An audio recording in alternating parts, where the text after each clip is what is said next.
The year 1857 marked a turning point in Indian history. It was a year that would forever be etched in the annals of time, a year that saw the dawn of a new era of resistance and defiance against colonial rule.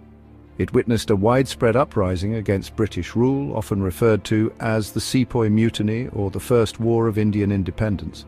This was not just a mere mutiny, but a significant movement that shook the very foundations of British dominance in India.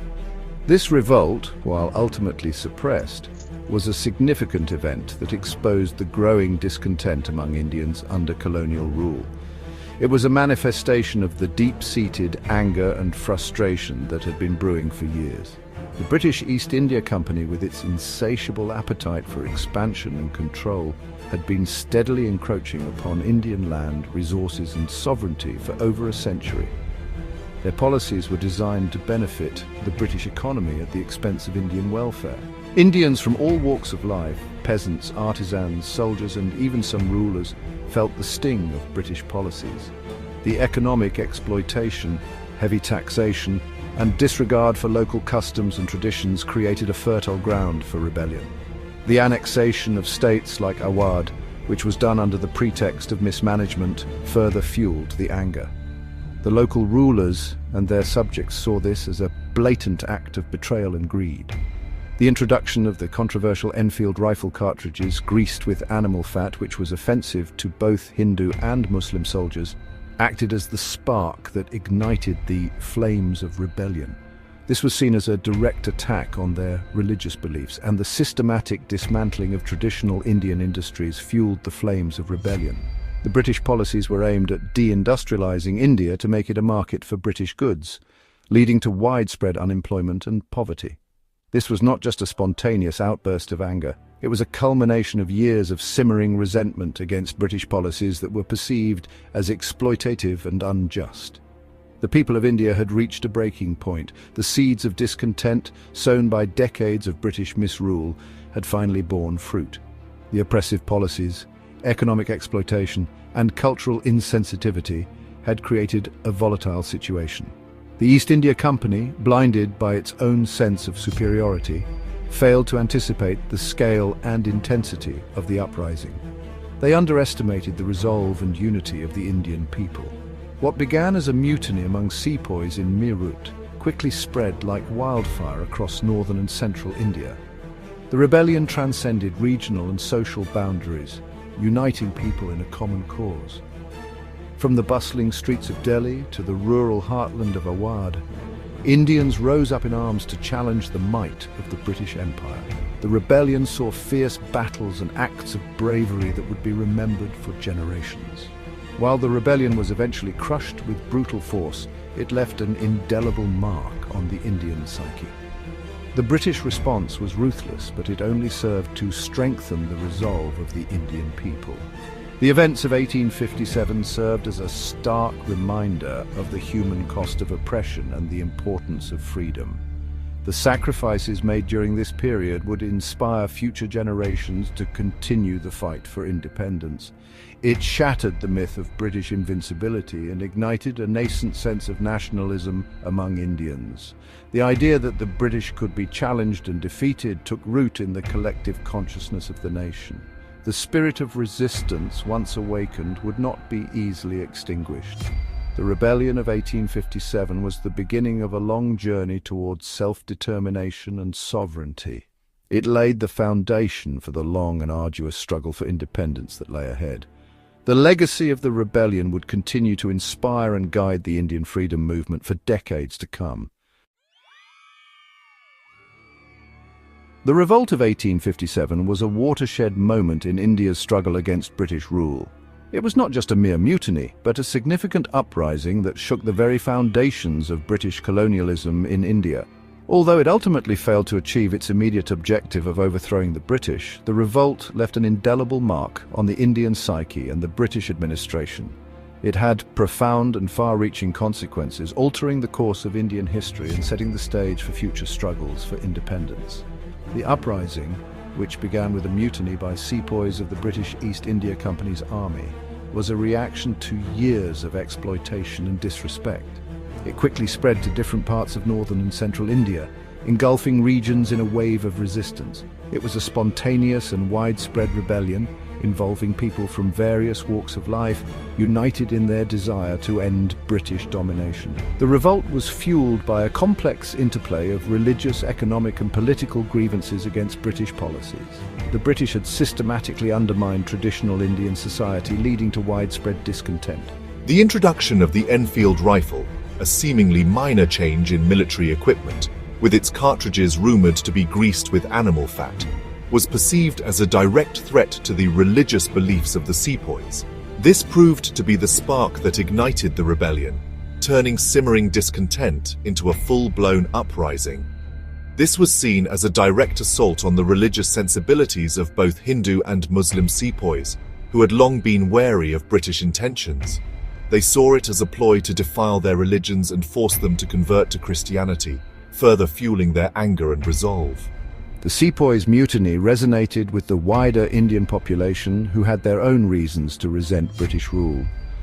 The revolt became a symbol of collective resistance. The Indian populace, suffering under oppressive British policies, saw the revolt as an opportunity to voice their grievances and fight for their rights. The annexation of Indian states, often done under dubious pretexts, had eroded the power and prestige of local rulers, creating widespread resentment.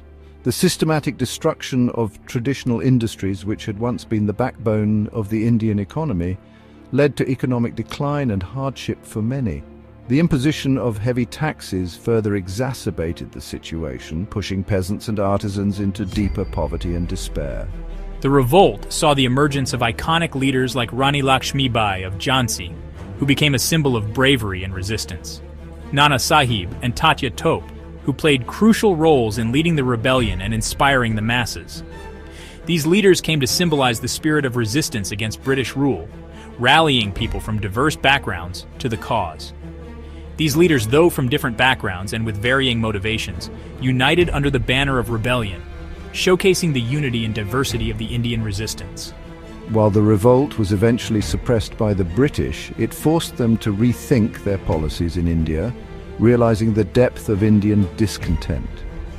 The British administration was compelled to make significant changes, understanding that their hold on India was not as secure as they had believed.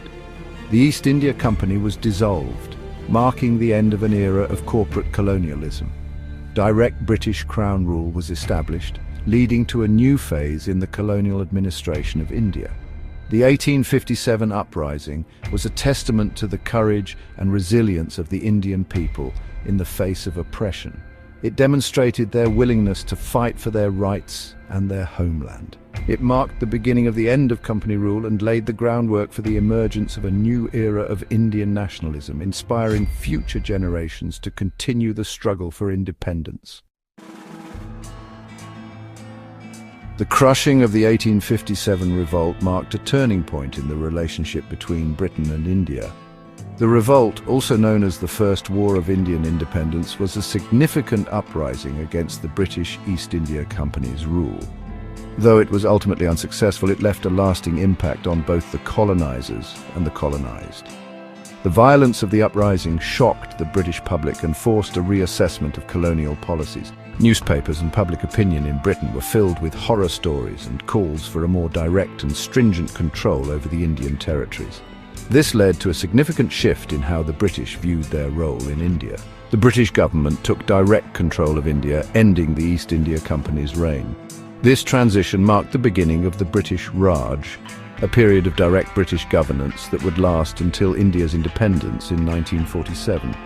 The administrative changes were profound, with new policies and structures put in place to tighten British control. Queen Victoria issued a proclamation promising equality and religious tolerance, but the underlying reality of British rule remained largely unchanged. The proclamation was intended to pacify the Indian populace, but in practice the British continued to exploit India's resources and maintain their dominance through a policy of divide and rule. However, the seeds of Indian nationalism had been sown. The harsh measures and exploitative policies of the British only served to unite various sections of Indian society against a common oppressor. The sense of injustice and the desire for self-rule began to take root in the Indian consciousness. The shared experience of fighting against a common enemy fostered a sense of unity among Indians from different regions, religions, and backgrounds. This unity was unprecedented, as India was a land of immense diversity. The revolt of 1857, despite its failure, demonstrated the potential for collective action and sowed the seeds for future movements. The post-1857 period witnessed the emergence of a new generation of Indian leaders. These leaders were not only politically astute, but also deeply committed to the cause of Indian self-rule. They began to organize and mobilize the masses, laying the groundwork for the larger freedom struggle that would follow. These individuals, educated in Western ideals but deeply rooted in their own culture, began to articulate the aspirations of a nascent nation. They drew inspiration from both Indian traditions and Western political thought, creating a unique blend of ideas that would shape the future of Indian nationalism. Social reformers like Raja Ram Mohan Roy and Ishwar Chandra Vidyasagar challenged traditional social hierarchies and advocated for the education of women. Their efforts were crucial in laying the foundation for a more progressive and inclusive society. They believed that true independence could only be achieved through social and educational reforms. They believed that social reform was essential for the progress of Indian society. By addressing issues such as caste discrimination, child marriage, and the lack of education for women, these reformers aimed to create a more equitable and just society. Their work inspired future generations to continue the fight for social justice. Organizations like the Brahmo Samaj and the Arya Samaj emerged, promoting religious reform and social upliftment. These organizations played a pivotal role in challenging orthodox practices and encouraging a more rational and humanistic approach to religion. They also provided a platform for discussing broader social and political issues. The rise of the vernacular press played a crucial role in shaping public opinion and fostering a sense of national identity. Newspapers and journals in regional languages made information accessible to a wider audience, breaking the monopoly of English-language publications and giving voice to the aspirations of ordinary Indians. Newspapers and journals became platforms for intellectual debate and political discourse, spreading nationalist ideas among the educated elite. These publications were instrumental in creating a sense of shared identity and purpose among Indians, who began to see themselves as part of a larger national movement. This period also saw the emergence of early nationalist organizations like the Indian National Association, formed in 1876. These organizations, though limited in their scope and influence, provided a platform for educated Indians to voice their grievances against British rule and articulate their demands for greater political representation. These organizations, though limited in their scope and influence, provided a platform for educated Indians to voice their grievances against British rule and articulate their demands for greater political representation. They laid the groundwork for the larger, more organized movements that would eventually lead to India's independence.